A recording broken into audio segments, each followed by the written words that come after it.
Okay, reload it. Big Pacino here.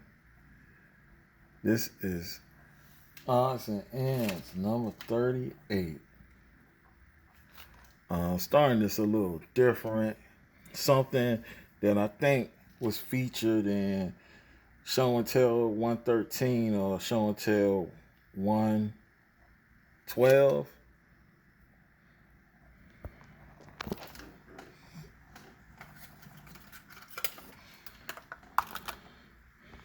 Hopefully they stay up. These are some America Diorama uh, Miho exclusive Team Transporter Crew. One supposed to be 164 scale figures. These are die cast metal, and as you can see, one is wobbling already. So hopefully get these shots, because man, tried my patience trying to get these things to stay on this turntable. Uh, Please forgive my corny little decoration up there, trying to brand my channel. It did find out a little something to do for $3.99. And when I was at Target peg hunting, it was a nice hunt, and you'll see the results of that hunt on 100 and 115. Even though I know some people are already doing greater things, but it is what it is.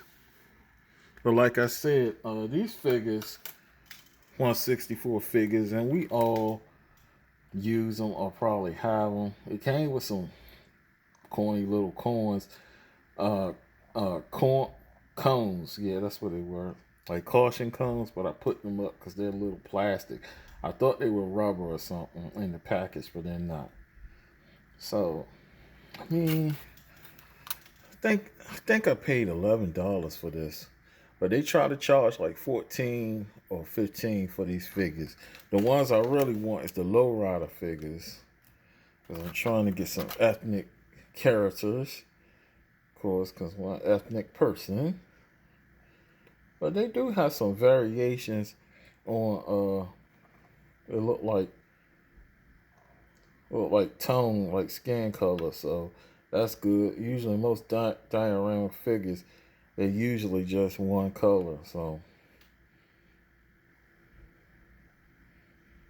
I don't know if it's tan or different ethnicities. I know I see one who looked like he might be African American, so that's cool. Tries to give you up close. Probably spending more time on these than I should. And I got the scale items from Greenlight, that toolbox in red and that bench in blue. They came from different sets, diorama sets that I found in green and not green. I gotta say Greenlight and Hobby Lobby. You probably seen them around, seen them online and stuff. Just items. They come by themselves without figures that. And some of them are branded for certain products and stuff like that. Let's put this gas pump up here, this vintage gas pump, just for scale reasons. So you can see the scale is pretty nice. The blue guy is wobbling. And they're metal, so I guess they're pretty good. This is the thing I showed it before. They got the skyline. I don't know. They got a skyline and a look like a Camaro. Look like Greenlight. Maybe Johnny Lightning, who knows. And that's the information in case you want to pick it up. There's a Miho exclusive. So, and I was complaining about these Greenlight figures, which you get for free with certain cars. I think the lot hobby exclusive cars. And my favorite right there, the racer. And these are plastic, but I see why they put the little peg down here, stand to put them on, so you could pose them better, which is a smart move. And those are two Greenlight figures from two different cars. I think that this one came with the a Jeep. I think the racer figure came with the GT, one of my GTRs I got. Or blue, yeah, GTR. I think he came with a GTR. And I'm spending too much time on that.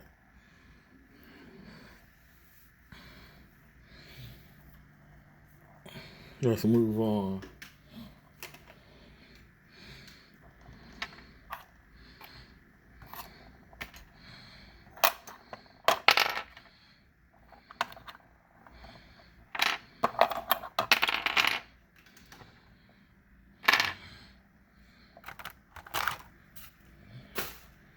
First, I got this Chase Elliott NASCAR Authentics that was in show and tell number 114.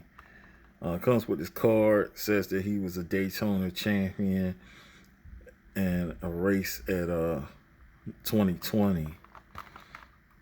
And that's the back of it. I have several Chase Elliott cars. I think I have maybe close to 3 others. So, and that's the car. It's a Napa Parts sponsored car. And I think he might have some other parts up there, but I think that's his biggest sponsor. And it is sponsored by Chevrolet. So more than likely it's a Chevrolet engine in there. But Cars of Tomorrow was what NASCAR used. They all basically had the same body, but they do some things to try to make it look as close to the model that I guess the engine and transmission provider is giving them. Of course, they have certain rules they have to go by so they can make the competition even, because that's back in the days, I think from the 50s to the 70s, when the big three was doing a lot of the horsepower wars and all that, and doing all types of doing anything to get ahead, aerodynamic stuff. That's why the Plymouth Superbird Dodge Daytona came about.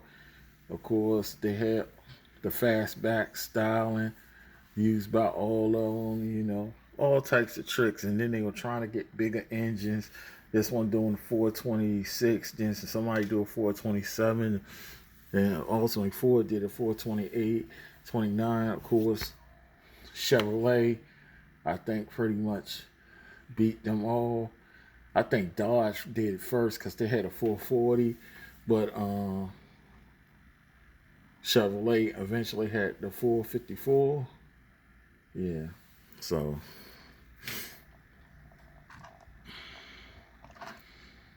that's it. Yellow leather tires, Goodyear Eagles, no opening features. I just think these are cool.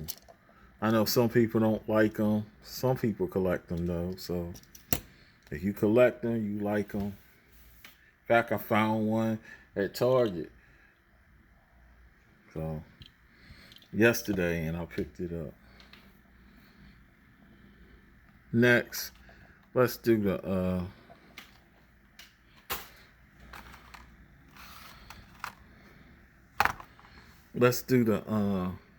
Johnny Lightning. We'll do the Greenlight. Let's do the Greenlight 2016 Ford Shelby GT350 from the Greenlight exclusive series. And it says Ford Performance Racing School Track Attack. This is the back. It's just a one-off. This is not a continued series, and it's from 2020. And this is the car. It's gray. Nice paint job. some graphics and stuff. So I guess they would use this, a promotional car.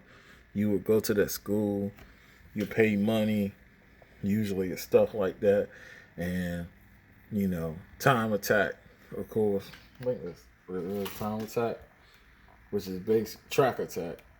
So it's a Ford Performance Racing School official, and people go there, they pay money, exclusive, you know. I think a lot of them have it. I think Nissan has one of the sponsored too. Nissan, probably Chevrolet too.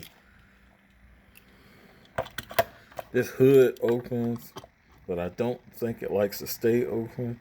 As you can see, the engine is mainly black, but it does have that cross, that section right there, this little bar over it. It looks official. Wish they would have put some color in there to kind of break it up, but you know how it is. Has headlight details, grill details, and tail lights, indicators. Nice wheels. And it looks official. I got it because I didn't have any of the Mustangs, I think, in premium past 2010, and I'm like, yeah, I got all the Camaros, but I don't even think I had a Camaro past 2012 or 2010. I think I got a 2010 Camaro, but anything like 2018, I don't have. Not in premium, I don't think. So might try to rectify that. Other than the NASCAR things, and of course I said those are not the true representation of how the car looks. So yeah, that's a cool addition to the collection. It's one of them things where, and it has a scale issue. So this is my first time I seen a serious scale issue with a Greenlight. You can see it how it kind of sits up, funny, and you can see where this part is. It wasn't attached fully or correctly, but it's a minor thing. If I would not have noticed it, if I would not have said it, you wouldn't have noticed it. Not at this scale. Next, we have, I think, the highlight to me of this hunt or this haul, I should say, I had last time. A limited edition, one of 2,500 Johnny Lightning from the Muscle Cars USA series, and this is a 68 Pontiac Firebird in Meridian turquoise poly. Of course, they do factory colors, and it's from this series, in which I think I had a 71 Plymouth Duster from there, a 65 Ford Mustang in there, 68 AMC, and I think this 69 Chevy Impala SS convertible is in that same series. They're sitting over there getting dusty already, and 68 Pontiac is in my hand, and I'm thinking about getting this 68 Olds Cutlass W31 Ramrod, and this is from last year. I have a couple cars from this series too, so it's pretty cool, man. As you can see, I like the hood. It's cooperating, has nice color, nice details, nice taillight detail, nice factory look. It's not all muscled out like usually you get from M2, most of the time from Greenlight too. Sometimes you need stuff to just be factory, man. Everything doesn't have to be all muscled out. I like what you call sleepers, and I wonder what engine was under here. Like they just say Firebird, but it's okay. It's a Pontiac Firebird that had a 350 with a 2-barrel carburetor.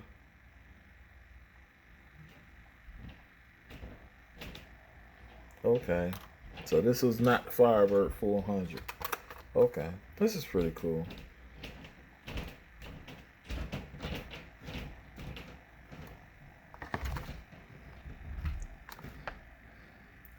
Yeah, and I almost bought a Firebird. I think going back 5 years ago, it was olive green. I knew somebody locally. They were thinking about selling it, and I asked them about the car, and they told me they were thinking about selling it. But when I got in, man, it's small as a small inside. So I don't know. I think I do better, and I've been inside and drove in like older muscle cars. I own, well, it wasn't really older muscle car. It's an '82, so it's old enough now. Yeah, but and I had been inside Oldsmobile and a couple other cars that my dad owned and drove. I drove, and I do better with a full size car because I'm over 6 feet tall, and most of my height is in my legs, so I need leg room when I drive. But it's a nice car though. It's definitely a nice alternative because everybody does the Camaro, and the Camaros are more well known. This car for a long time was ignored because of the Camaro status, and especially now that Pontiac is no more. But everybody knows the Judge, or the Judge GTO, and the later Pontiac Trans Ams, Firebird Trans Ams when it became Trans Ams. This is before the Trans Am name. I don't think Trans Am started until 1970. I want to say. I think Trans Am in the early 70s, definitely by 1973 or 74, they started having Trans Ams. Of course, most famous one was 1977, 78 when he did the movie Smokey and the Bandit. And then the next movie he had a 80 Trans Am. So oh, 79, one of the two. I forgot. Was he in Smokey and the Bandit 3? I don't know. He probably was. Oh well. But yeah, that's pretty much it. That's odds and ends number 38. It's short and sweet.